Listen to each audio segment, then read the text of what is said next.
Hi there. Um, so, um, Last time I was showing you this, I forgot to show you how to use the two-ply wire if you don't have these bands. Uh, but a friend of mine, Morel Stackhouse, was kind enough to point out to me that this was not secured, which is good to know. And actually, the way you secure this and the way you secure this are the same.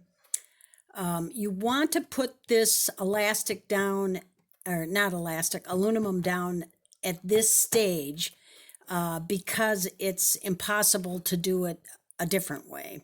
You could put it down, I suppose, after you stitch it, but anyway. And if you are going to put it down before, I would stitch it this way. That way you can, it's easier. And I just had it get caught under the lip here, which is a bummer. So either put this bar down before you stitch or after you stitch, but before you turn it inside out.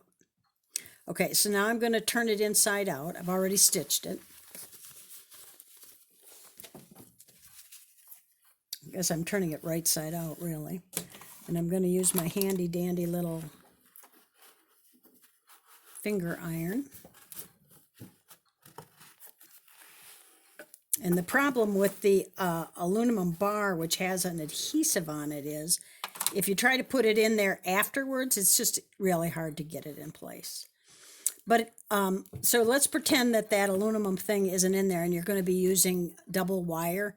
I find the double wire is better than the single wire. It gives it doesn't twist, it doesn't get loose, and it works better. So if you're putting this in, you'd put it in where that aluminum band is. So you're going to do one or the other, not both. But if you're putting this in, and I usually just put it down flat and fold this over, and then I eyeball it. I use my two fingers to center it, and then I stitch it in place. Now I'm not going to stitch this wire in place because I'm going to actually use this mask. So we're going to pretend there's a wire in there, but there's a piece, there's the aluminum piece in there which we want to capture. So what I'm going to do is I can feel it under there, and I'm going to have the needle close to where the aluminum bar is.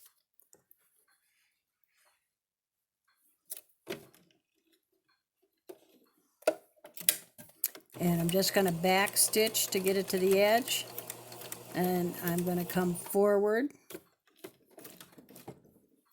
There's my bar there, and you could feel the wire, but I can feel the bar. So the bar's right here. And I'm just stitching, I'm letting that zipper foot go along the bar because my needle is in the zipper foot. So the zipper foot can be that guide.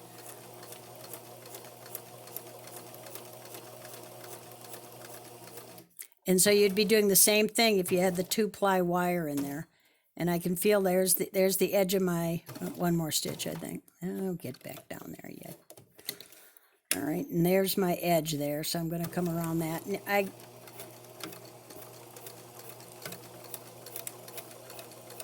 all right.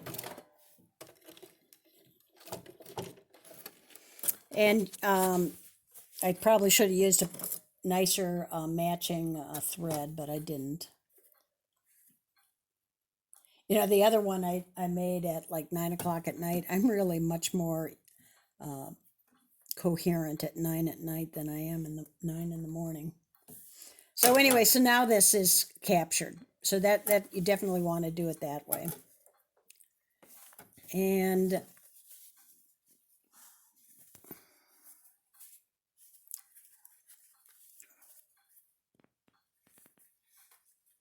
And this one, you can see this one doesn't quite line up right because I'm not as efficient at 9 o'clock in the morning. But it's this seam here that you want lined up, and I'm going to have to clip this to make it nice and smooth. But basically, you put it together the same way. I don't bend this the wrong way because that would make your bend over. You'd have an extra 180-degree bend in that wire, and you don't want to weaken it. But you just put this together like you would that I showed you in the other video. I hope that makes sense. Sorry for the confusion. I hope this helps.